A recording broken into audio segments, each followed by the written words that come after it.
City of Warsaw is searching for those involved in a string of vandalism cases. The city took to Facebook last week to say the new restrooms at Drake Harbor had been targeted.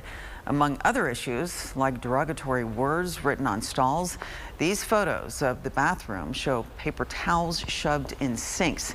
This is part of the devious lick TikTok trend, which encourages kids to record themselves stealing or vandalizing property and then posting it online. It's prompted the city to lock the bathrooms during slower hours. City officials say they do plan to pursue charges.